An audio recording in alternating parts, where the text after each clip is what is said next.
Kalau dulu pejuang kita mengusir penjajah itu susah di hutan, ngadepin operasi militer Belanda kepada para penjajah. Zaman sekarang kita rendah banget, Bang. Iya, ya. Iya, dijajah kertas. Lu kalau nggak sertifikat lu nggak bisa naik, nggak bisa kerja, lu takut. Iya nggak deh. bisa kerja, nggak bisa masuk mall. Gue sih nggak perlu masuk mall juga, nggak punya duit kan. Paling cuma ngadem.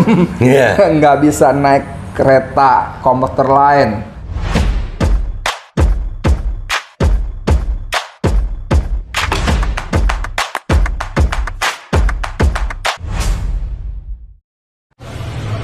Gue cuma mau ngingetin buat semuanya.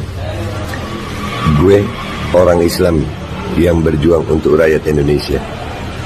Gue bukan rakyat Indonesia yang hanya berjuang untuk Islam. Sekali lagi, gue adalah orang Islam yang berjuang untuk rakyat Indonesia, tidak peduli apa agamanya. Salam Viva Republik Indonesia. Allahu Akbar.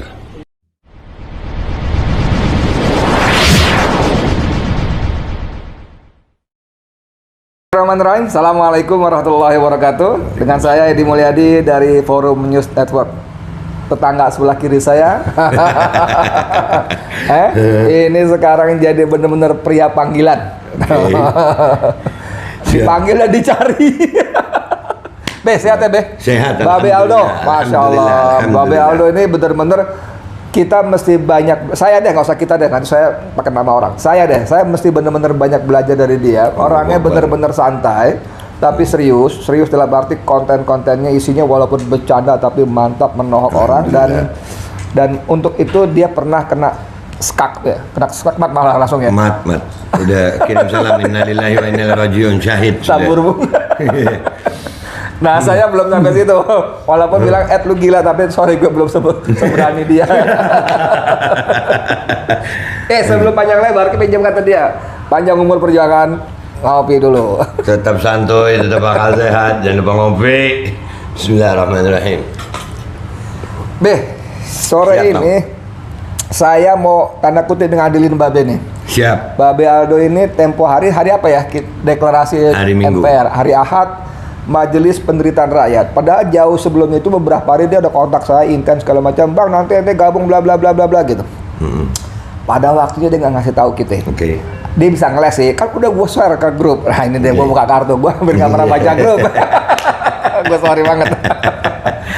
Kita ngomongin MPR. Ini barang apa ceritanya nih? Jadi langsung singkatnya aja deh. Iya. MPR itu kan gue terinspirasi dari MPR yang di Senayan. Gedung kura-kura. Iya, gedung kura-kura karena di sana itu pintunya sering tutup. Terus rakyat susah mau ketemu, ya kan? Iya. Gue husnuzon, sangka baik. Oke. Gajinya kecil. Oh gitu ya? Ente yakin? Yakin. Oh. Buktinya sering tutup, nggak mau susah kan berarti? Nggak punya ongkos berjalan. Iya, jadi begitu. Nah, kita bikin dong nih sama, tapi bukan permusyawaratan rakyat, tapi penderitaan rakyat. Kenapa pakai penderitaan? Emang rakyat menderita bagaimana? Banget, Bang. Apa, Bang? Banget, banyaknya. Kenapa? Gimana? Dari segala bidang, dari mulai pekerjaan, bagaimana makin susah sekarang orang kita untuk mencari pekerjaan. Sebelum ada sertifikasi vaksin aja sudah susah cari kerja. Sekarang yang lagi enak-enak kerja dipaksa untuk melakukan vaksin, padahal itu sendiri belum tentu orangnya mau, ya kan?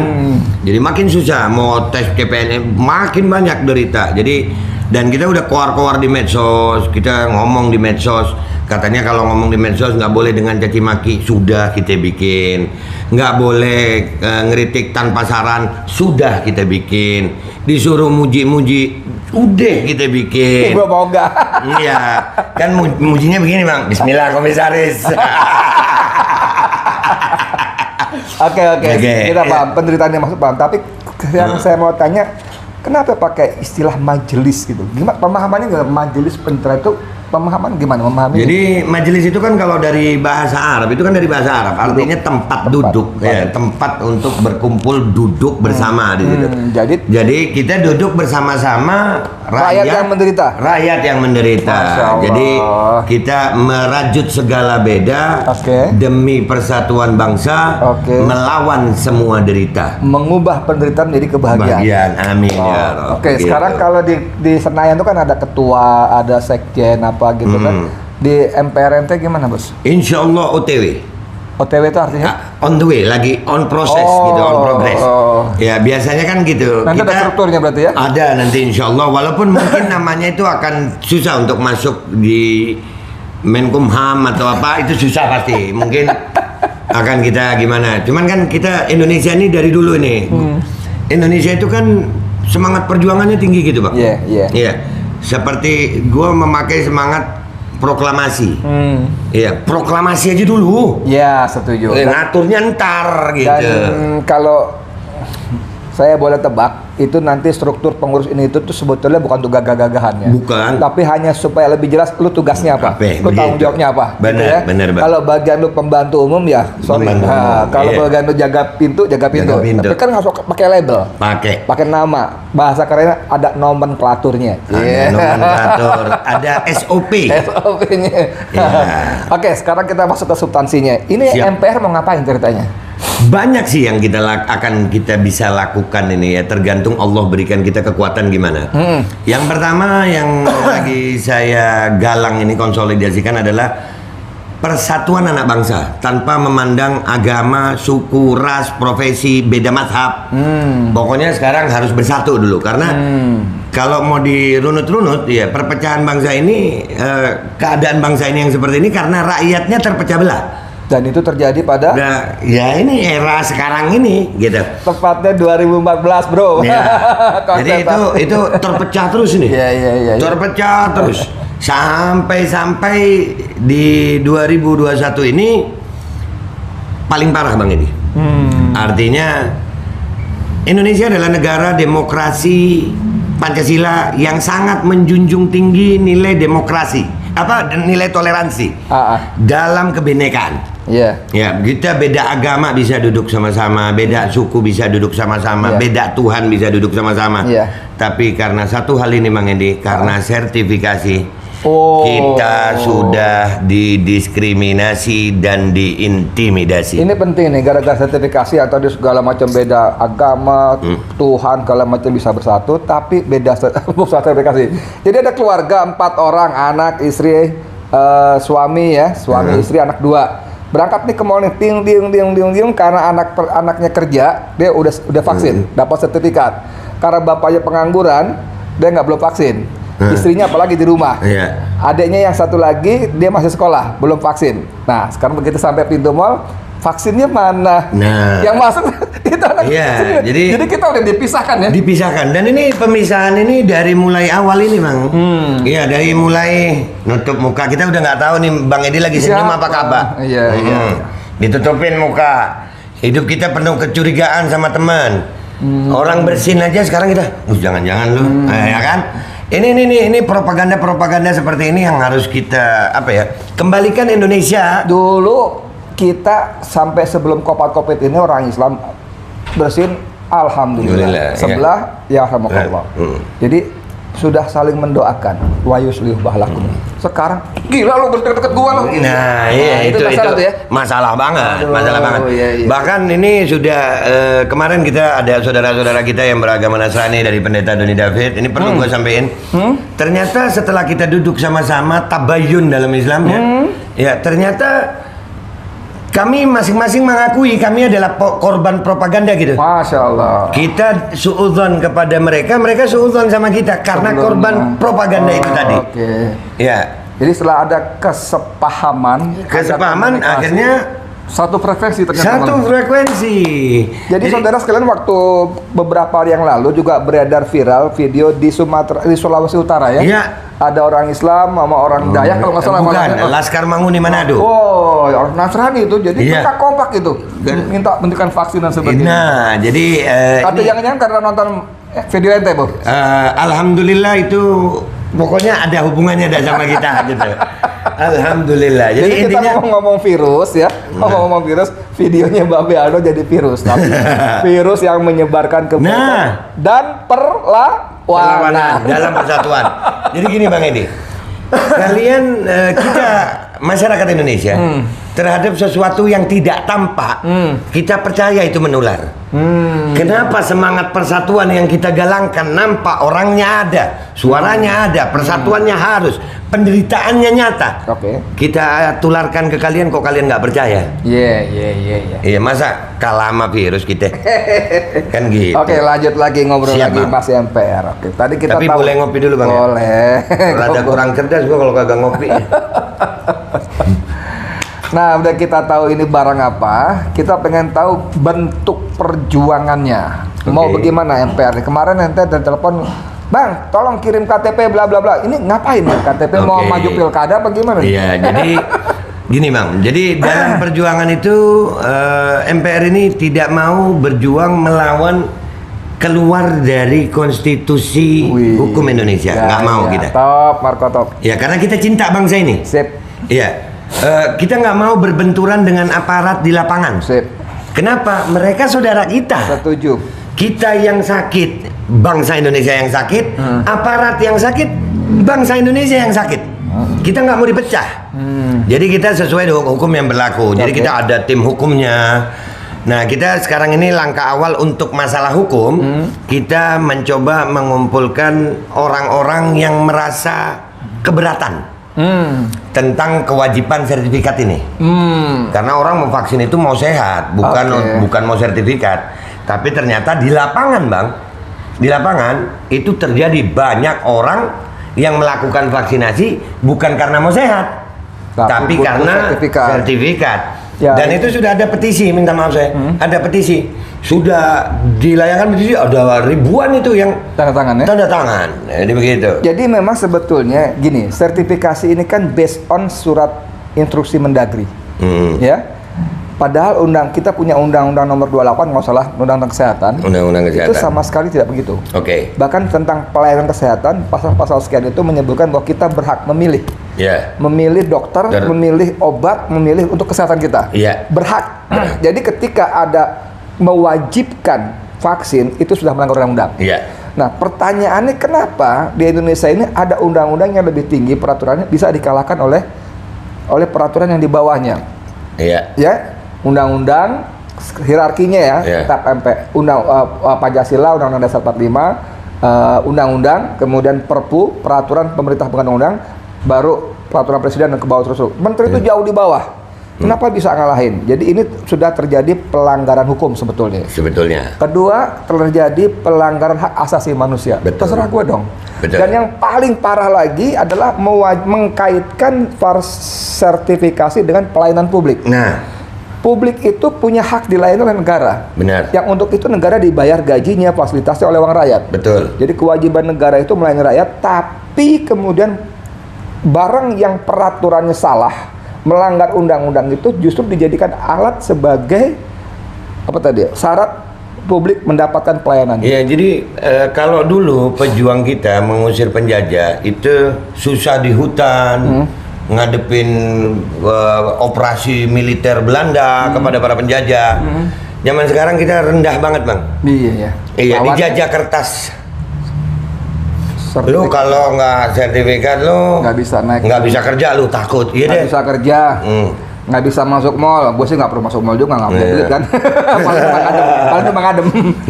Nggak bisa naik kereta komuter lain, nggak bisa, sekarang mau katanya nggak bisa naik busway. Kemudian kalau kita punya dikit nggak bisa naik pesawat terbang. Jadi kita semua dibikin susah. Iya, dan ini tidak ada hubungannya sama kesehatan. Tidak ada hubungannya sama kesehatan. Karena dalam hubungannya apa Pak? Nggak tahu gue. Bisnis. Ada yang jualan vaksin bro. Bisa jadi ya. Nilainya puluhan triliun bro. Siapa yang main? Doi juga bro. Oke, siap. Jadi mereka udah impor segala macam. Ini vaksin harus dipakai, harus dibayar. Walaupun rakyat nggak bayar, tapi APBN bayar, uang kita juga. Ini gede bro, bisnis gede bro. Ini mafia. Ngomongnya pakai masker.